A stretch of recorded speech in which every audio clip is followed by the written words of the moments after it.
Beats. Ok, donc on revient ici. Voilà, on va prendre quelques personnes pour des questions rapidement, puis on va répondre et puis on va partir. Alors, s'il n'y a pas de questions aussi, bon, on va dire merci. Ok, il y a une question. Le Seigneur, oui. Pardonnez, j'ai posé une question.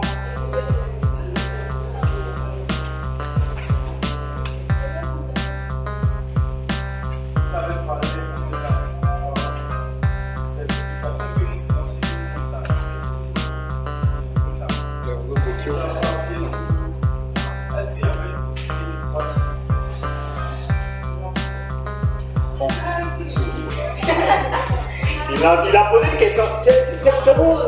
C'est pas vous qui a posé la question.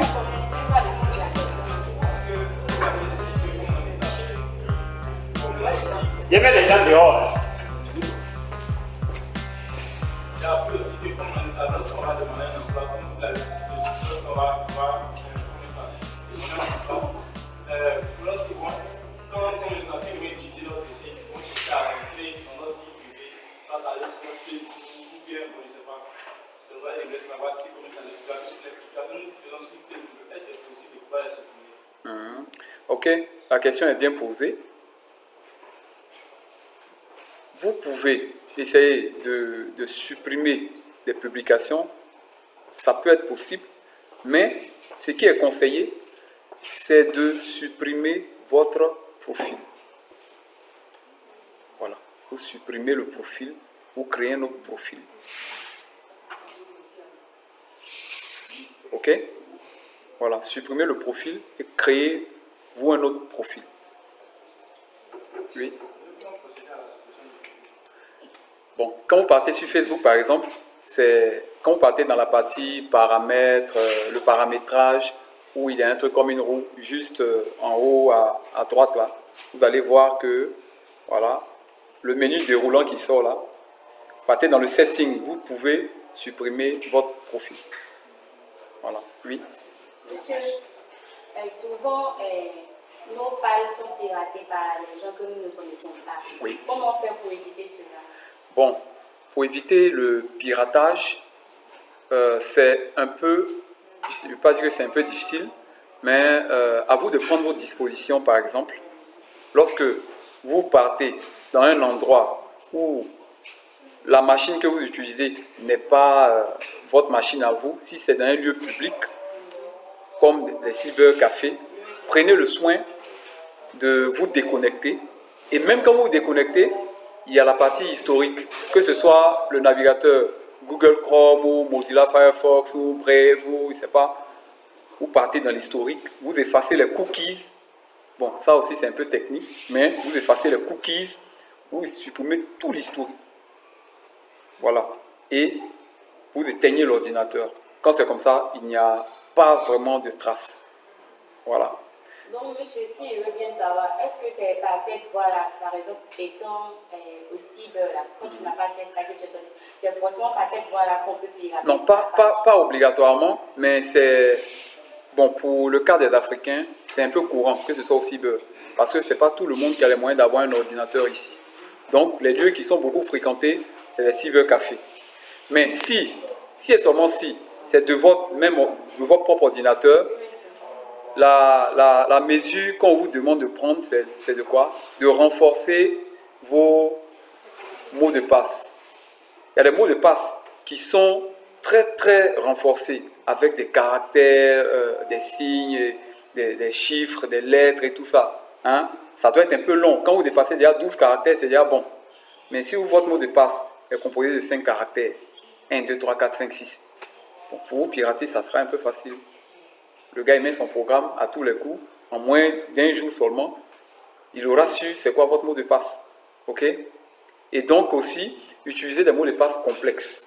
Protégez votre ordinateur par un antivirus, ayez un VPN, un réseau virtuel qui permet de masquer votre identité, de vous rendre anonyme sur Internet et sur les réseaux sociaux. Voilà. Il y a quel jour là, c'est à toi-même que je parlais.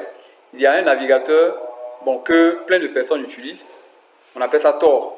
Quand vous utilisez Tor browser, que ce soit sur Facebook, sur Twitter, ça change votre lieu votre position géographique à la minute, à la seconde. Tantôt vous êtes ici, tantôt vous êtes là. Donc, c'est difficile pour les gens de vous pirater ou de savoir où vous êtes. Donc, ça, c'est un peu comme ça, quoi. Une autre question encore. Une autre question. Oui. Monsieur, nous avons parlé de l'aspect positif et négatif, vous avez tout dit. Maintenant, quelle conclusion nous pouvons retenir de ça? Bon, la conclusion, c'est quoi? C'est que, comme le disait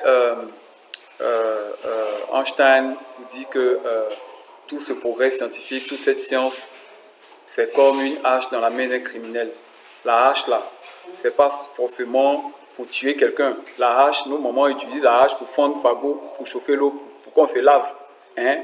Avec la hache, nos parents abattent des arbres et puis ils permettent, on peut construire des hangars avec.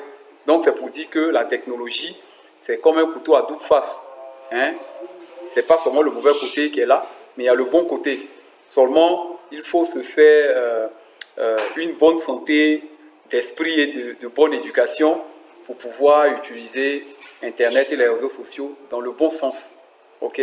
Voilà. Même si les gens sont animés de mauvaises intentions, vous soyez un vecteur d'amour et de bonté autour de vous. Voilà, c'est tout. Sinon, Internet, c'est bon. Les réseaux sociaux, c'est bon. C'est l'une des meilleures inventions de l'histoire de l'humanité. Donc, je voulais juste ajouter quelque chose à ce que M. Domel a dit. Il a dit de renforcer son mot de passe à sécurité. Moi-même, j'ai déjà été victime une fois à quelqu'un qui attendait de pirater. Mais heureusement que pour moi, pendant que j'apprends l'informatique, au moment où je faisais ma soutenance de la licence, j'ai un ami qui m'avait montré un petit secret.